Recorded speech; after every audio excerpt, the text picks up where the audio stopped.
Hello and welcome back. This is video number 6 and we're going to dive into the Facebook Pixel and talk about the different variables and settings, which according to Facebook is also known as standard events.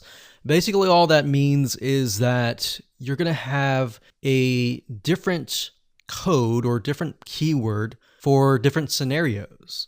So we're taking a look right now at a standard Facebook Pixel.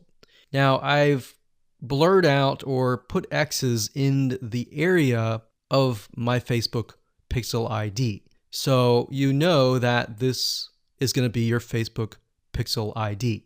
Now, if you go to facebook.com and you look for their standard events, you're going to see a list of different event codes. So you can see add to cart. This can track anytime somebody adds an item to the cart. So if you're selling maybe physical items or e-commerce or even digital items and they add it to the cart, you want to use the standard event code here. And what that means is you are going to take this code and put it in your Pixel code, and then you're going to put that code on that page. You have another one called add payment info. This tracks when the payment information is added in the checkout flow. So you're going to add that to that specific page. Now, some of these will relate to you, some of them will not. So you can see complete registration. This is great for if somebody is trying to fill out a form and you're trying to get them to fill that form out and you want to track, did they fill that form or not? If they didn't, then this code would not be triggered. If they did, then of course they would land on the page after they fill out the form and you would put that code on that page. We can see contact, which is if they went to a contact page and they contacted you, you could put that on the code and on that specific page. So as you can see, there are tons and tons of different standard events that relate to different actions. So we have donate, we have find location, we have initiate checkout, we have lead. Lead is whenever somebody signs up on your email list. Or they could be a form submission. They could sign up for a trial. They could land on a specific page where you would deem them to be a lead. And you would use that code right here. And then we have purchase. They also have a code for that and a value. So if you're using USD in the United States of America, and you would put the number here. So if it was $47, you would put 47.00 USD. If you were not using USD and you were using your own country's money symbol here, it could be Canadian, it could be AUS for Australia, you could put that here. And then we have schedule, we have search, we have start trial, we have submit application, we have subscribe, we have view content. So view content could simply mean they're viewing a special piece of content. So it could be something like the blog post, right?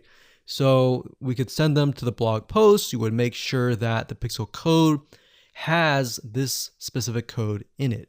So why don't we go back to the Pixel code and let me show you what you need to do.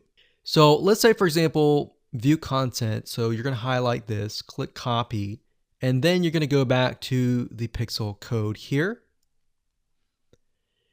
And the only item that you want to change is this item here. So where it says FBQ, parentheses, track, comma, page view, we're going to remove that and then we're going to put that here. So in this case, it's view content and page view is going to be removed. So what we're going to do now is we're going to take this code and put it on the special piece of content page where we want to track it. Now, if it's a lead, we simply remove this and type lead. Now, when you run your Facebook ad campaign, what's going to happen is in the campaign, you'll see these keywords.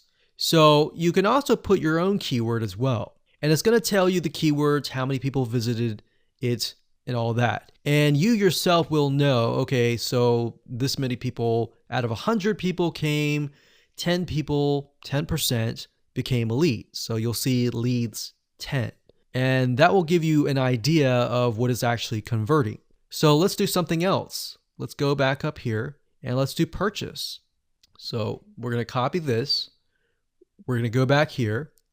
And instead of a lead, we're going to copy and paste this here. This is track purchase value.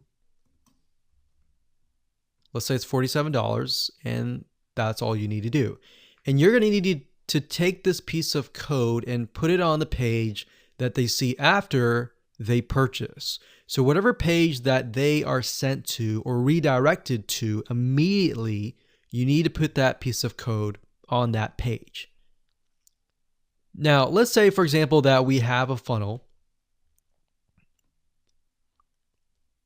and the funnel is an opt-in page.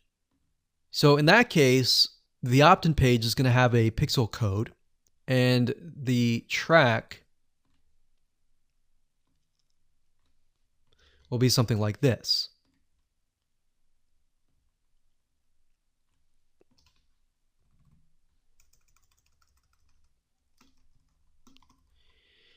So the opt-in page could be a page view or view content, and then the next page after that, if they subscribe, could be a lead. So throughout your funnel, you have different steps, you have different pages, and on those different pages, you'll have different pixel codes.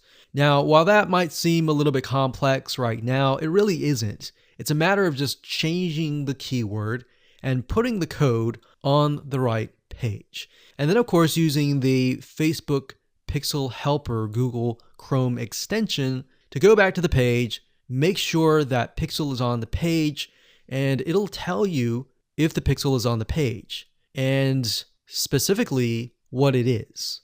So if it's a lead, it'll show a lead. If it's a purchase, it'll show a purchase. And it really is quite easy once you get the hang of it. So with that said, let's move on to the next video.